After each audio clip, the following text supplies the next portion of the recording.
The presenter is Ms. Siham Matallah.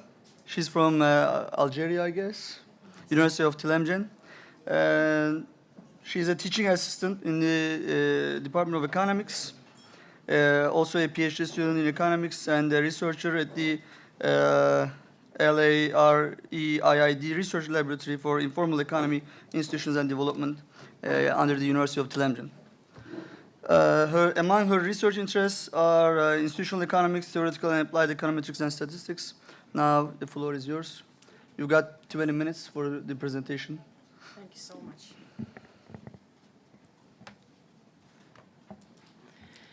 Ladies and gentlemen, peace be upon you. It's a great honor for me to be here, and I would like to thank the organizing committee for inviting us to participate in this great workshop. Today, I will shed light on inequality, labor market, and economic growth in the MENA region. Is governance the missing ingredient to alleviate the situation? Inequality is clearly one of the most critical issues facing the MENA region today. Although measurement problems abound, it is well accepted that inequality has increased even further and its symptoms are spreading across the region. Many Arab countries have strived to reduce inequality and grapple with the challenge of pushing up their growth rates by directing policy action towards employment. However, most MENA governments' efforts to revitalize their economies and promote their private sectors by resorting to market-based policies and private sector promotion strategies yield varying benefits depending on the level of human capital endowments, and thus aggravating the inequality gap. Furthermore, inflexible labor market regulations and inefficient educational systems coupled with a bloated public sector are the basic reasons that the MENA region's unemployment rate has risen, constraining economic growth and job creation below potential.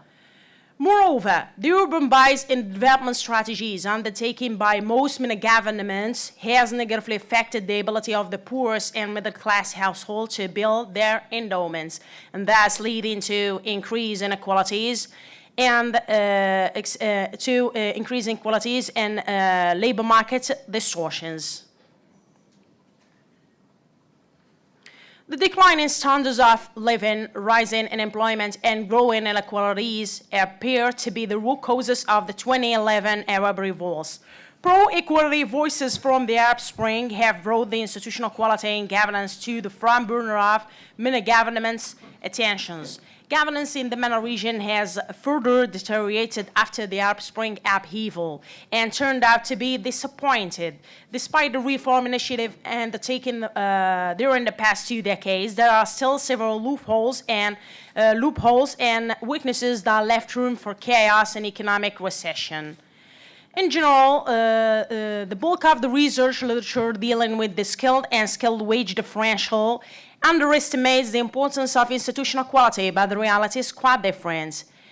In fact, there is a dearth of empirical evidence linking governance to the triptych inequality, employment, and economic growth. Accordingly, we seek to clarify and evaluate the impact of inequality and employment on economic growth in the MENA region by zooming in on the role of governance in 10 MENA countries: Algeria, Egypt, Iran, Jordan, Lebanon, Morocco, Syria, Tunisia, Turkey, and Yemen over the period 1996 to 2013.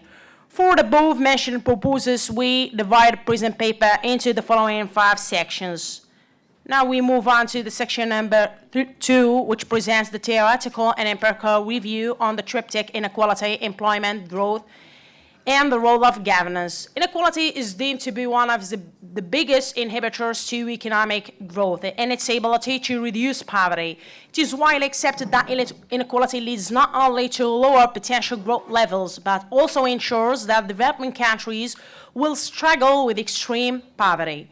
Inequality also makes families with dependent children more vulnerable to serious economic hardship, and it is certainly possible that wealthy parents can appreciably influence their children's economic future by enabling them to live in the ideal social environment, providing them golden job opportunities, and this is a major facet of opportunity inequality. Thus, government spending can improve the developing countries' economic welfare, especially spending on education, healthcare services, and welfare and job creation that provide strong forward linkages with the whole economy. It's always the limited access to and poor quality public services that make the burden falls heaviest on the poor. Therefore, good governance implies that all citizens should have equal opportunities and the same rights. Also, here we can highlight women also can face employment discrimination, and it is worldwide to know that women's incomes has the largest effects on children's nutrition, healthcare, and welfare. Thus, governments should improve gender equality and empower women.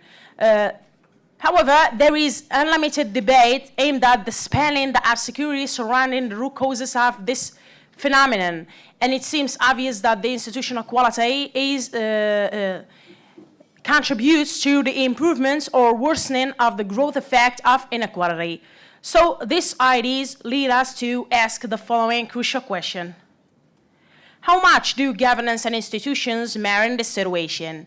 Governance enables governments to use all available economic resources in the most effective manner possible and build a more conducive business environment to production activities and overall growth. The main target of good governance goes beyond just increasing per capita income. It seeks to provide equality of opportunity for all and ensures that the fruits of economic development are enjoyed by the entire population. In fact, the huge gap between rich and poor can prompt social unrest and political instability and provide momentum for economic upheaval. Also, the imminent threat to political stability forces policymakers to work within short time scale, which is too tight to ensure a dignified life for present and future generations. Therefore, good governance will helps in reducing social unrest and political instability.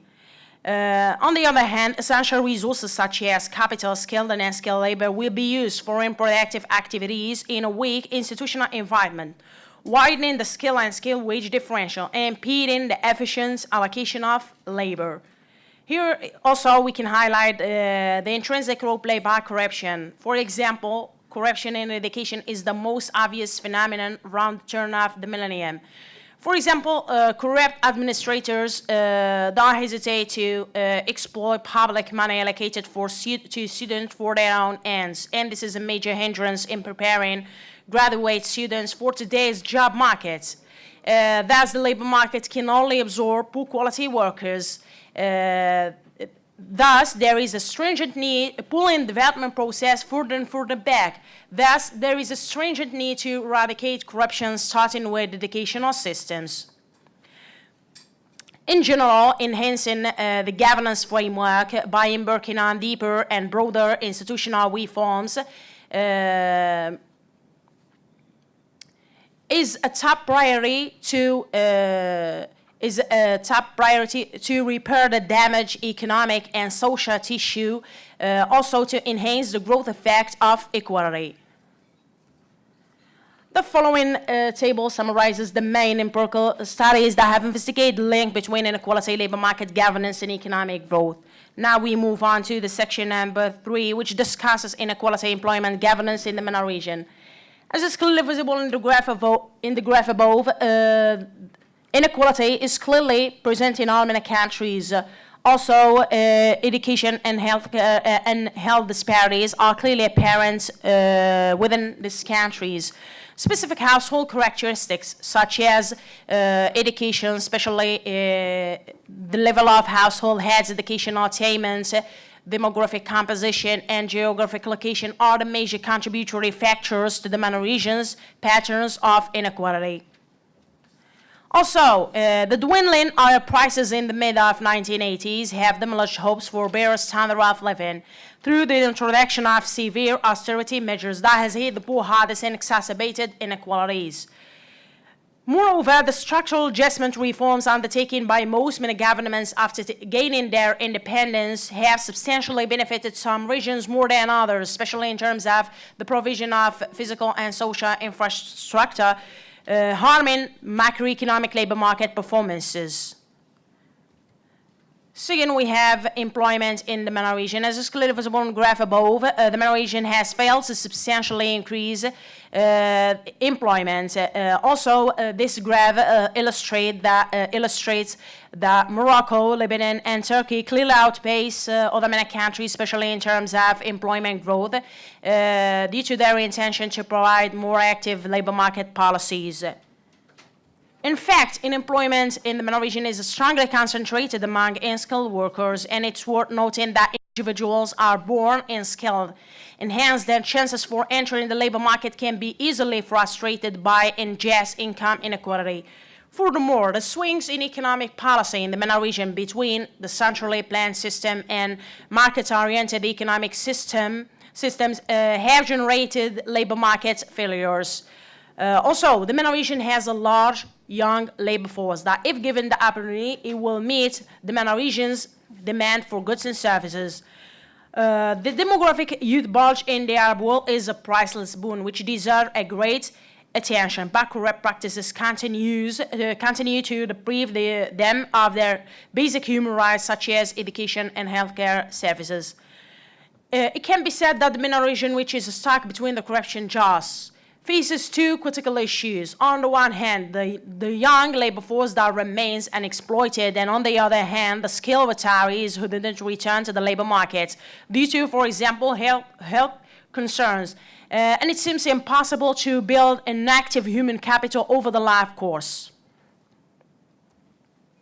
Third, we have governance in the MENA region. As is clearly visible in the graph above, the MENA region's governance index still occupied negative field, reflecting the poor institutional quality and the delayed efforts aimed at upgrading the institutional framework in the MENA region. Also, this graph according to this graph, the MENA region has shown terrible institutional performance, especially in terms of government effectiveness and regulatory quality, and this partly explains the lack of improvement in employment, inequality, and poverty. Additionally, it seems that the widespread corruption spiraled out of control in the MENA region. In fact, this scourge leaves public resources more vulnerable to political predators instead of devoting them to hasten the development process. And if this situation continues as it is now, the next generation will suffer the dire consequences. Now we move on to the section number 4, which introduces data and analyzes the empirical results. Actually, this paper aims to test the impact of inequality in labor markets on economic growth in 10 MENA countries by zooming in on the role of governance, using an econometric methodology to estimate an empirical model which includes the following variables. First, we have GDP per capita is used as a proxy for economic growth. We have also inequality measured by the Gini index in net household income from the standardized world income inequality database known as SWE, developed by Frederick Swart. In this index, higher values indicate greater income inequality. We have also employment and the governance index, which is calculated as a simple average of the following 6 worldwide governance indicators that are scaled between -2.5 and +2.5, where a higher score reflects better institutions.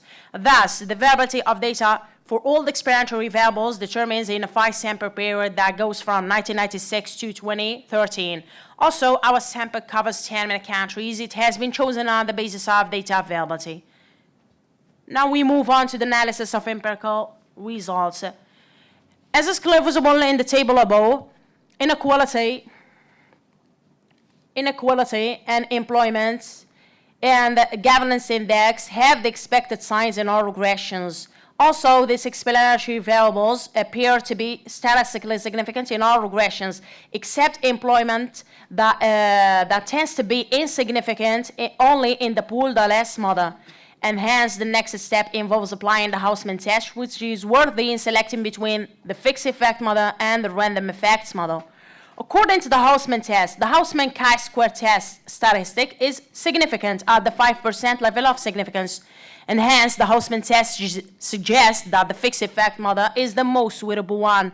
So we focus on it in this empirical study. The fixed effect model revealed that inequality displays a highly significant negative impact on economic growth in 10 many countries. And this is consistent with theory that highlighted the harmful growth effect of inequality. Employment exhibits a statistically significant positive impact on economic growth in 10 many countries, suggesting that the removal of labor market restrictions and implementation of relevant labor market policies can rise employment and economic growth in the MENA region.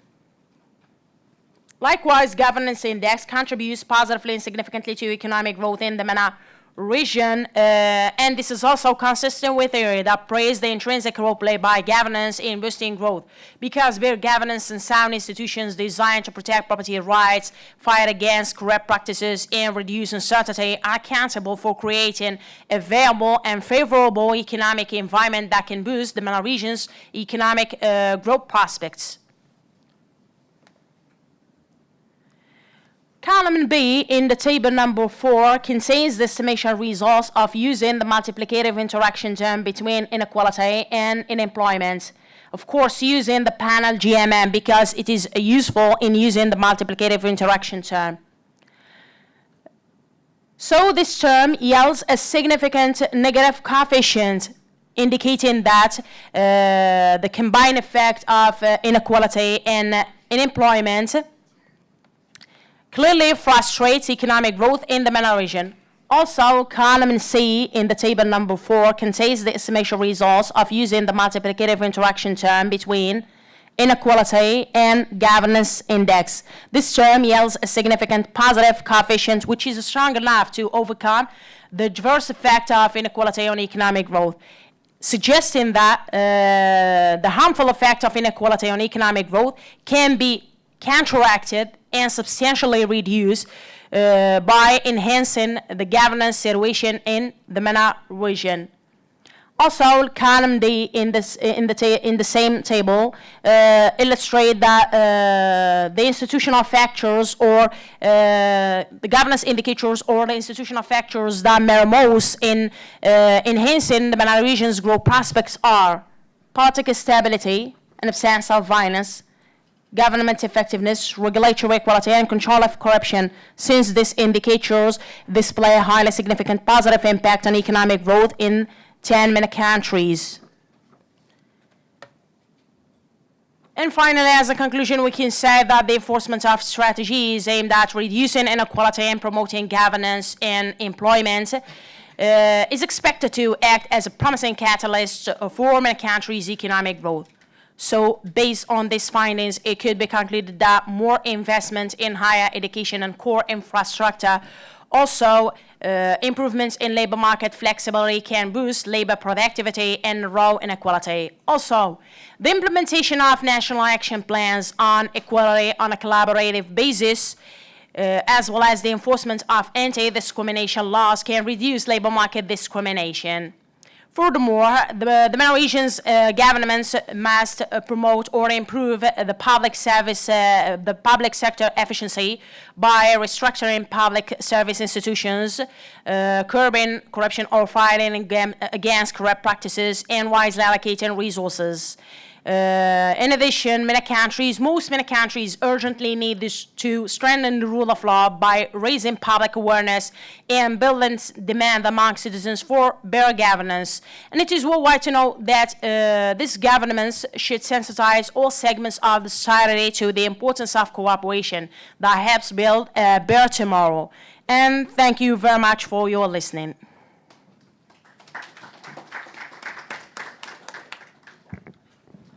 Thank you so much, sister.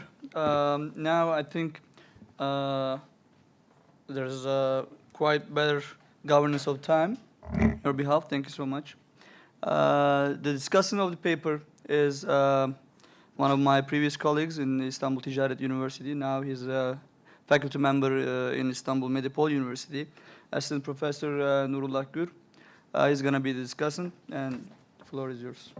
Thank you, Chair, and thank you for this presentation.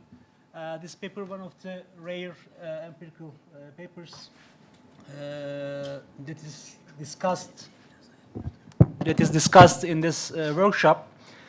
The paper mainly investigates the effect of inequality, employment, and governance on economic development. The effect of governance on economic development is easy to understand. If you have inclusive institutions, this will increase your economic development, but if you have extractive institutions, this will be a problem about your economic development level. But the relationship between inequality and economic development is not that clear because on the one side, as Simon Kuznets, a Nobel Prize winner, argues that economic development affects income inequality. So at the initial stage of economic development, income inequality rises, but once a country gets rid of middle income trap, income inequality starts to reduce. On the other hand, there are some theoretical and empirical papers which show income inequality affects economic development because income inequality undermine health and education, it causes economic instability and causes extractive institutions.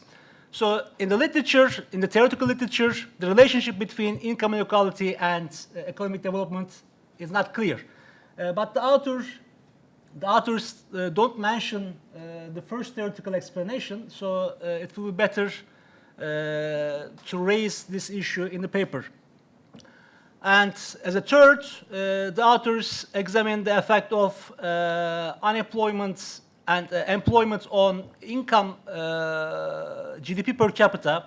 But in theory, the causation runs from income to employment. So therefore, there is a reverse causality problem in here, even if the authors use GMM panel method. It's a one way to to address indigeneity problem, but it's not possible to solve a reverse causality problem completely. So therefore, if I were you, I will put employment out of the regressions, or put it as dependent variable. Maybe it will be better to put it as dependent variable, and we will check the effect of inequality and governance on employment. I think it's a better strategy for you. And lastly, another important topic, you mentioned about gender inequality. It's an important topic for the MENA region because women mostly discriminated not only in the education but also in the labor markets in MENA region. But you didn't put gender inequality into your regressions. So it will be better to put a proxy for gender inequality into your regressions, or you will take the discussion about gender inequality out of the manuscript. And also, natural resource wealth is a crucial factor in the economic development of MENA region, because we know that natural resource wealth affects income inequality and governance in the MENA region. So without including natural resource wealth, it's not easy to see real effects of inequality and governance on economic development. Otherwise, there will be omitted variable bias. So it will be better to put natural resource wealth as an independent variable into your regression models. And lastly, when you use interaction terms, you need to add all independent variables separately. What you did, just put interaction terms, but it's not that easy, and it's not the best way to understand the effect of interaction terms. But what you should do, you should add all independent variables separately, plus the interaction terms. Thank you.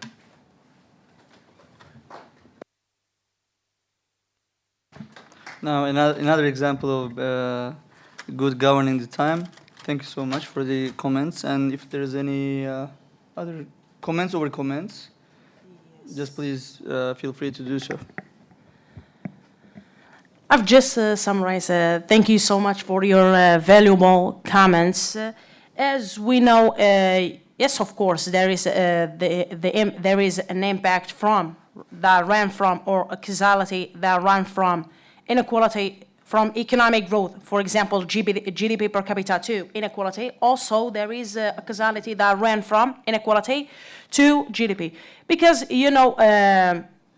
In that level of, in this period of time, there is a previous inequality that will affect the future GDP, because, for example, inequality with the contribution of the weak institutional environment, it will be an intrinsic factor that contributes to the improvement or worsening of the growth effect of inequality. So we have to don't ignore this fact that the current inequality also contributes negatively to the economic growth. Yes, I know that there is a causality that ran from GDP to inequality, but I want to test or examine the joint impact between inequality and unemployment and the bad or the weak institutional environment, the giant impact on GDP growth, to see this fact if it exists or not. This is for the comment number one from for gender inequality. We know that Friedrich Solz, when he introduces the inequality indicator, it gathered all kinds of inequality, gender inequality, for example, old workers, also discrimination against old workers, illiterate, inequality in the labor market, inequality in any other perspectives of life. They gathered all this factor in one indicator called the inequality index.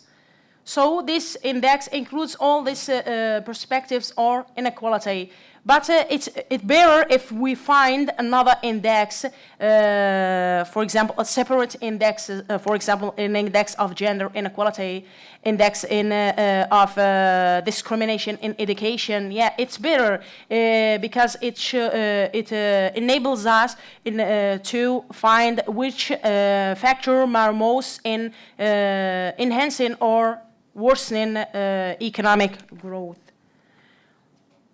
Also, for the natural resource wealth, yes, it has large impact, especially in because it encourages individuals to be involved or engage in more in productive activities and to have rent-seeking behavior. Yes, we have also to add this variable in the regression.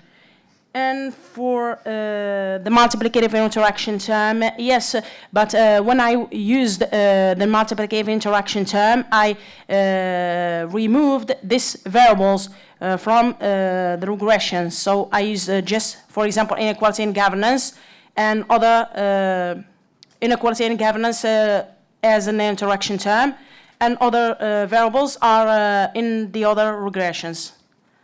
And thanks again for these valuable comments. I'll take it into serious consideration.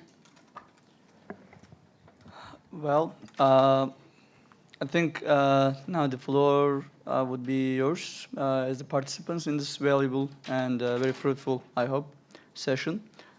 Please do not hesitate to raise any questions or comments since we've got 20 more minutes. Bir arkadaşımız en arkada, size zahmet.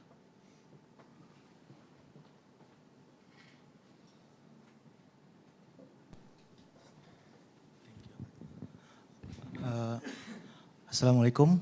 My name is Arif Darmawan. I am from Indonesia, but I'm a student from Marmara University, Department of Developmental Economics and Economic Growth. And I'm very interested and appreciate for your research about the inequality and governance and economic growth, the relationship in the Middle East, which is I'm also write some articles about the Middle East, especially for the inequality in the youth employment in the Middle East. So if I can give some comments about your research, I think for the inequality, you can like expand for the definition for the inequality of the youth employment, because if I can say it like now Middle East countries also have a problem with the big populations of the big percentage of the youth populations in the regions, which is, if we can see in the Turkey, more than 50% of the demography in the population in Turkey is between 19 until 29 years old. So I think it's better to give the good example for making its extent for the youth, especially youth populations, because it make the research is more richer than before. And then I'm agree with your conclusions about the make the what is say business friendly, if I can say, to the governments to interact, to attract the investment in the region, because we know that the governments in the Middle East region and North Africa is not quite good in the bureaucratic system. So it's need constraint to the make bureaucratic reform in the regions. So that's why they can also accelerate and make increasing for the economic growth.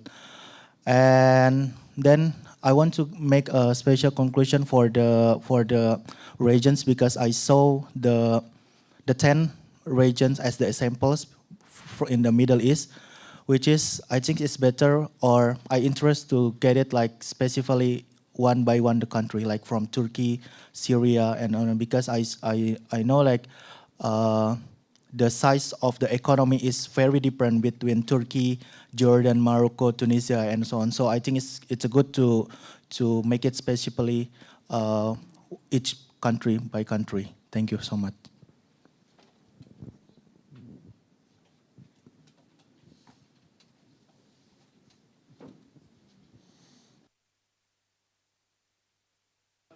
Yeah, it's okay.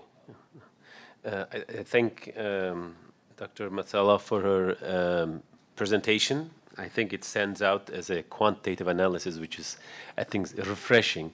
Since morning, we have largely done qualitative work and listened to those. My question would be regarding gender participation or discrimination against women, if you will, more specifically in the labor market.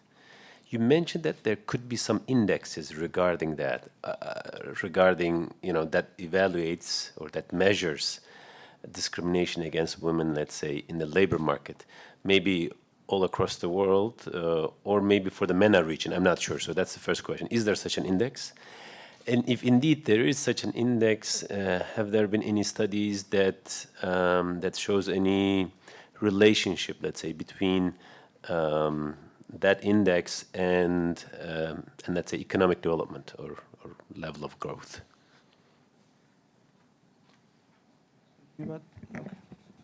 Oh, thank you so much for your question.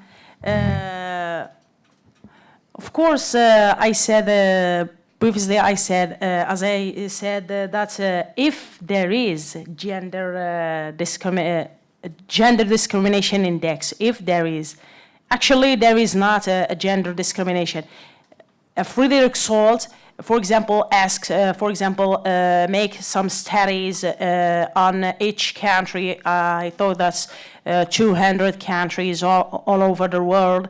They ask persons, go to enterprises, ask policymakers, and he make this data and calculates the final index. So if you check the website, you can only find the final index, the aggregate index, not discrimination or gender discrimination or discrimination in education. He explains that in his index, he used these points because it's impossible to build an index without addressing these points.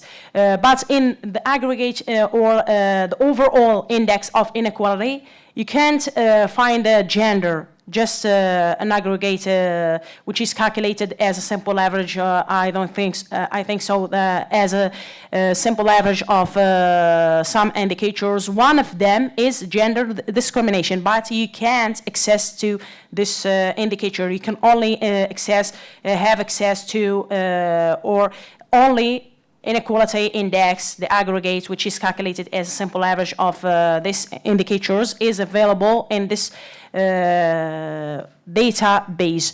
There are other Gini, but it's available for really too short time span, so it's not useful in panel data analysis.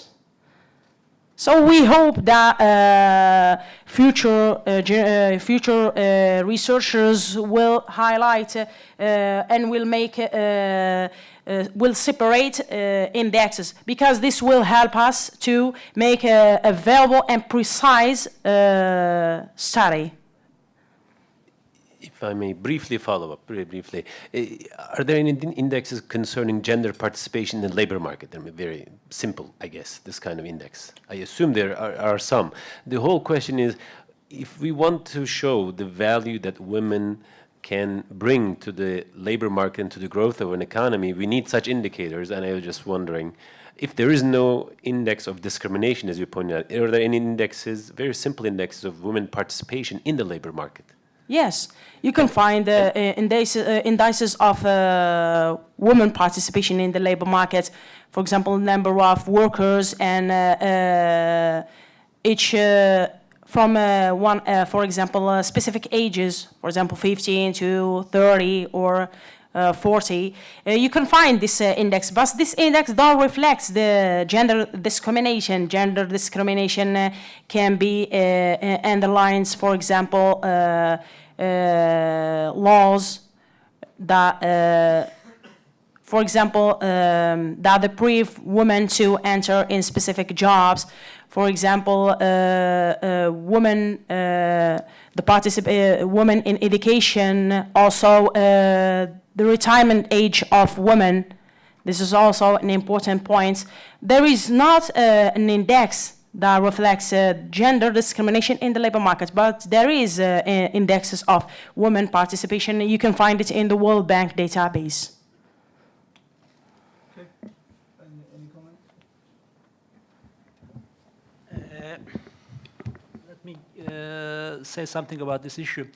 There are some indexes which measure gender inequality, but most of them are available for the short time period. Therefore, it's not possible to use them as a panel data methodology. United Nations introduces gender inequality index, which captures 3 different dimensions: labor market, education, and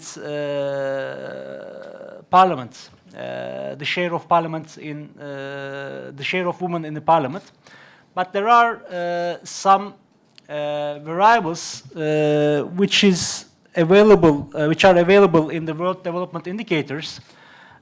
This data will be used as a proxy for gender inequality. The first one is the labor market participation for women. The second one is the years of schooling on average. The years of schooling for women. These are available for cross-country database. Plus, we can easily find the share of women in the parliament, and it has time dimension, so it can be used in a panel data methodology. But unfortunately, indexes that are used in the literature just start with 2000s, so it's not possible to use them in a panel data set. Well, let's keep this discussion after the session, okay? So it's going rather to another direction right now. So let's keep on our track. Any other comments or questions from the floor?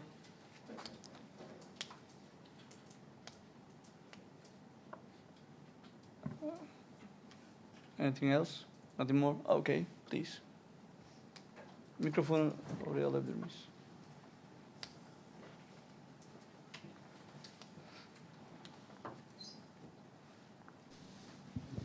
Bismillah ar-Rahman ar-Rahim. It's a very good effort is done by a student because she's a PhD student. So when students are presenting something, I'm always appreciating too much. So it's a good effort. But the thing is that nowadays, when we are discussing about the labor market inequality and the growth, so we are discussing not the growth, overall growth. We are discussing inclusive growth. Sustainable development and inclusive growth. And for inclusive growth, we are using the variables of expenditures on health and expenditure on education. So if it is possible for you, not for this paper, the next, if you want to do something, so you have to use the inclusive growth, how the growth is for everyone, not for the this segment of the society or the other segment of the society. If marginalized segment of the society will get the benefit, then we can say the growth is okay. Otherwise, if marginalized group is not getting the benefit, then there's no benefit of this growth. Thank you for this.